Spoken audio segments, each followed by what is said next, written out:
La glucólisis, la principal vía para el metabolismo de la glucosa, ocurre en el citosol de todas las células.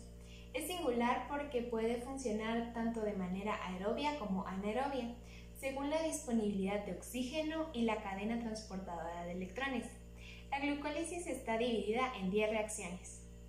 Reacción número 1, de glucosa a glucosa 6-fosfato. Cuando la glucosa ya entró en la célula, el organismo necesita que la glucosa se quede adentro, entonces hay que hacer que la glucosa se vuelva más polar y se le agrega un grupo fosfato por medio del magnesio. Con respecto de esta unión se rompe el enlace quedando la molécula como ADP. Por eso decimos que se pierde energía, el magnesio se desprende del fosfato. Entonces actúa la enzima hexoquinasa, la cual va a adherir el grupo fosfato al carbono 6 de la glucosa, formando así glucosa 6-fosfato. Este es un proceso irreversible porque la enzima es alostérica. De glucosa 6-fosfato a fructosa 6-fosfato. Esto se hace por medio de la enzima glucosa 6-fosfato isomerasa. Gracias a la función ácida de la enzima, romperá el enlace del oxígeno para formar un anillo de 5 carbonos, que es una fructosa, y por lo tanto tendremos como resultado fructosa 6-fosfato. De fructosa 6-fosfato a fructosa 1,6-bifosfato.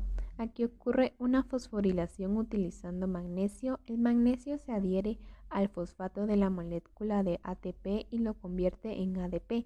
El magnesio se separa del grupo fosfato, entonces la enzima fosfofructoquinasa adhiere el fosfato al carbono 1 de la molécula de fructosa, convirtiendo así fructosa 1,6-bifosfato, y es una reacción irreversible.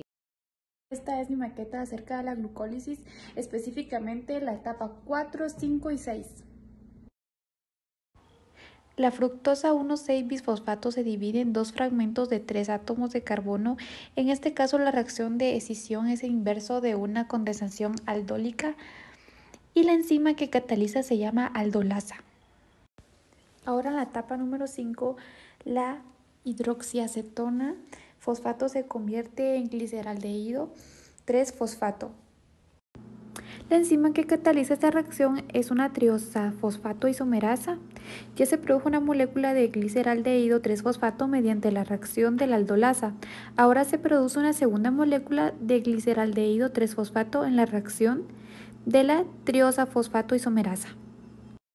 Ahora la etapa 6, oxidación del gliceraldehído 3-fosfato a 1,3-bisfosfoglicerato. Bueno, y esta es la reacción que es la más característica de la glucólisis, debe examinarse con cuidado.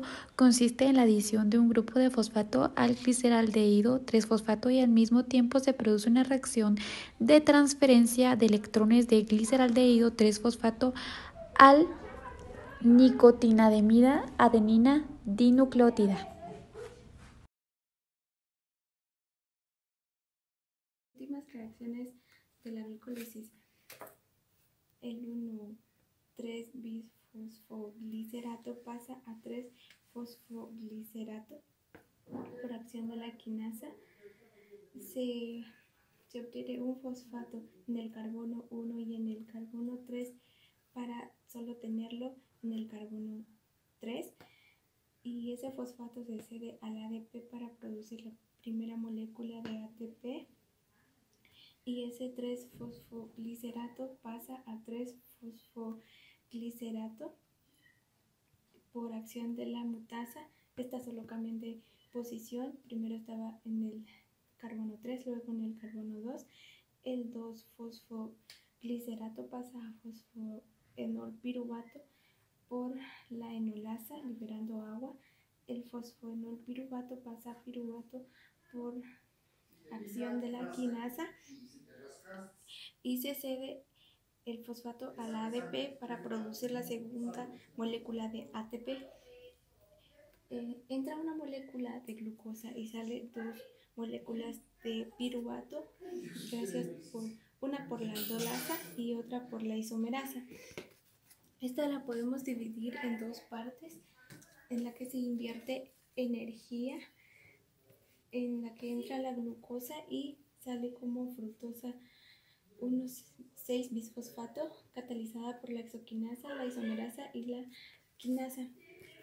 En la segunda parte se produce una molécula de NADH, 2 moléculas de ATP y una molécula de piruvato, pero al final obtenemos 2 moléculas de NADH, 2 moléculas de ATP y 2 moléculas de piruvato.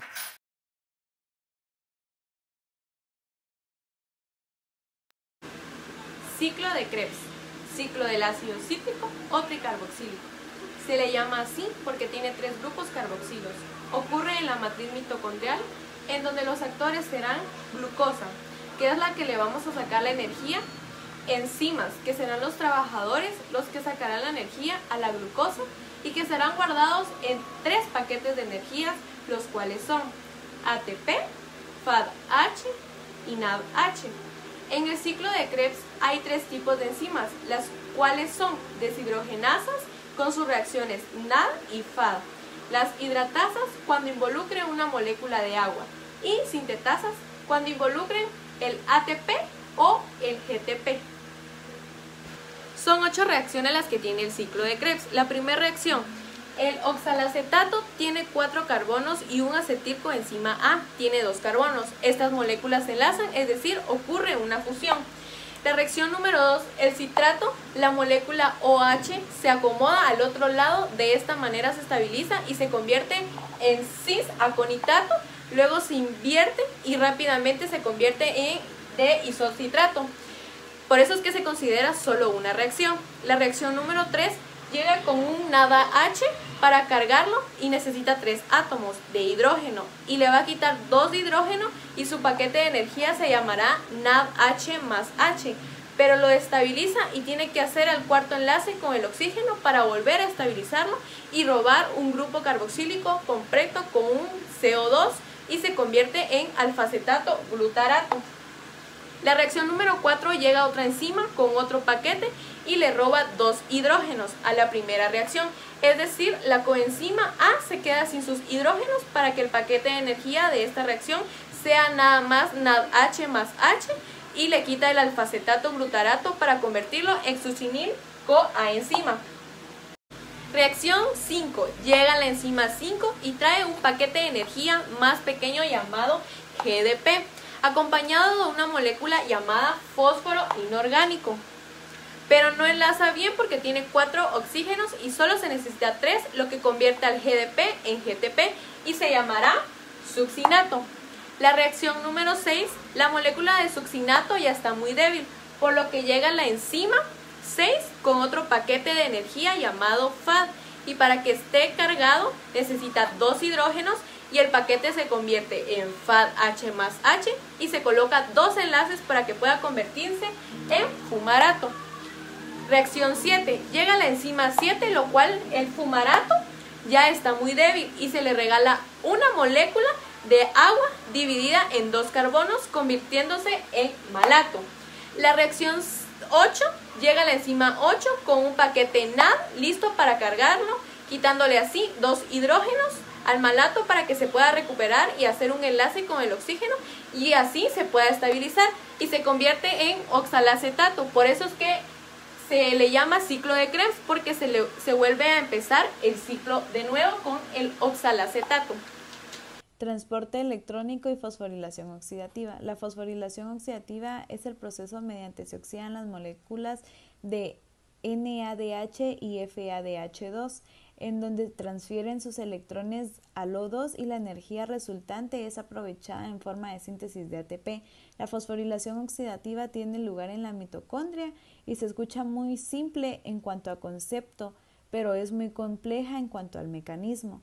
Tiene una cadena de transporte electrónica y un conjunto de complejos enzimáticos en la membrana mitocondrial que oxidan el NADH y el FADH2, generando así el gradiente de protones. Después tiene el ATP sintasa y aprovecha la energía del gradiente de protones para producir ATP. Y después del ATP sintasa sigue lo que es la cadena transportadora de electrones y ese se divide en los siguientes grupos, que es la ubiquinona, luego sigue la flavina mononucleótido, luego siguen los grupos hemos de citocromos, y luego los centros F. Después seguimos con el complejo 1, que es el NADH-Q, que es la oxidorreductasa.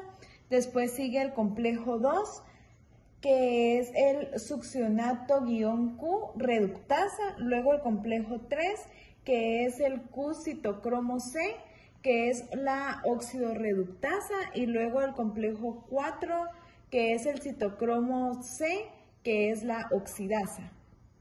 Pero ¿cuál es la verdadera función de este proceso? Y este proceso es el que forma el ATP como resultado de transferencia de electrones desde el NADH o desde el FADH2 al O2 a través de una serie de electrones. Y después el NADH y FADH2 son formados durante la glucólisis y la degradación de ácidos grasos y aminoácidos. Y en el ciclo ácido cítrico contienen los electrones de alta energía listos para la fosforilación.